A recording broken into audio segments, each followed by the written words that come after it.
Now turn our focus to the other big story from the neighborhood. Well, the latest in terms of Pakistan-China relations. The two sides met. There have been a spate of incidents where CPEC projects have been targeted.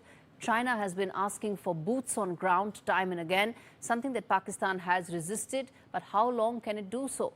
Now, there have been talks on counter-terrorism, but of course the pretext is that China's second highest ranking military general is in Pakistan right now, of course seeking boots on ground. Will that lead to Pakistan's sovereignty being compromised any more than what it is already? And the security implications of this for India is now the key question that we are asking. And joining me from Beijing is Einar Tangen, who is well known to, of course, be speaking pretty much what the Chinese official version has been. I hope you're going to be candid today.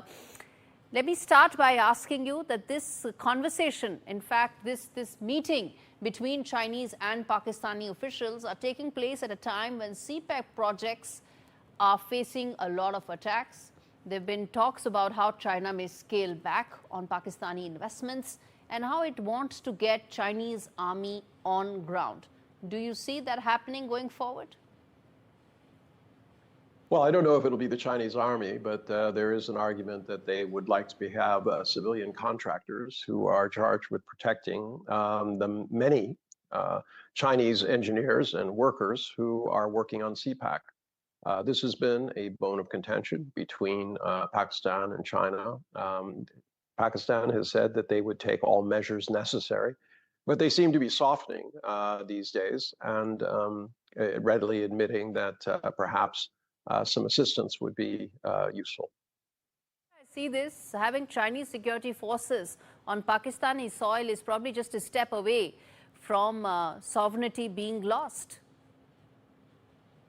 Well, I don't think having a few soldiers who are offering protection to somebody means that you've lost your sovereignty.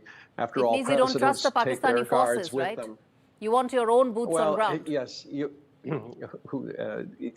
the idea that somehow that China wants to take over Pakistan, given the realities on the ground, I think even you would admit that is highly unlikely.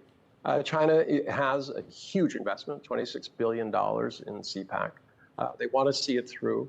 They have this kind of a vision, as we saw in South America, where they believe that having ports, highways, and rail is something that will help development. And this is one of the original projects, but it is behind schedule. There are issues, but it doesn't mean that there's going to be either a pull away from Pakistan or somehow Chinese troops are going to invade it. These investments are in multiple countries under the BRI scheme. You don't have security forces in all the countries where you are rolling out projects. It means it's a scheme being designed specifically for Pakistan and specifically for Pakistani territory. Well, actually, that's not true. There are, in fact, Chinese. In all countries, there are Chinese forces? Not all. Look, I didn't. Let me answer. I didn't say all countries. I was pointing out to you that there are Chinese private contractors who are doing work in the Middle East and Africa, but they're doing it on a small scale. And there's certainly, it's not like other forces out there, private security forces that are actually fighting wars. They're just offering protection to VIPs, executives, etc. And in fact, in Myanmar, China has also made the same arrangements that they would like to be able to have private security be there so that they can, in fact, protect Chinese executives and interests. Fair enough. You have this arrangement maybe in more than one unstable country. But tell us, in terms of the larger design that CPEC has, the corridor, of course, is a major security threat when it comes to New Delhi.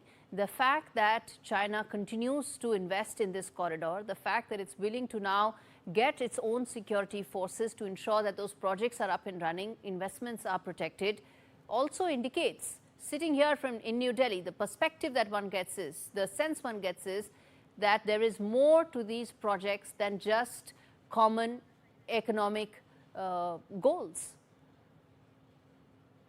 Well, you can project whatever you want. You can say that you think that China's going to take over Pakistan. I don't know exactly what you're getting at. But the fact is that the quickest route from A to B was through area which China and Pakistan dispute.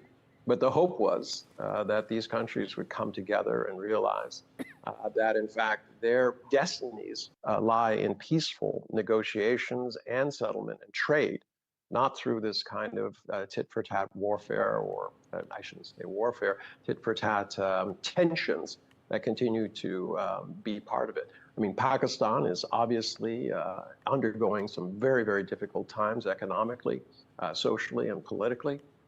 This is not the time to try to destabilize it. I don't understand sometimes why my Indian friends say, well, we don't like Pakistan, we think they're against us.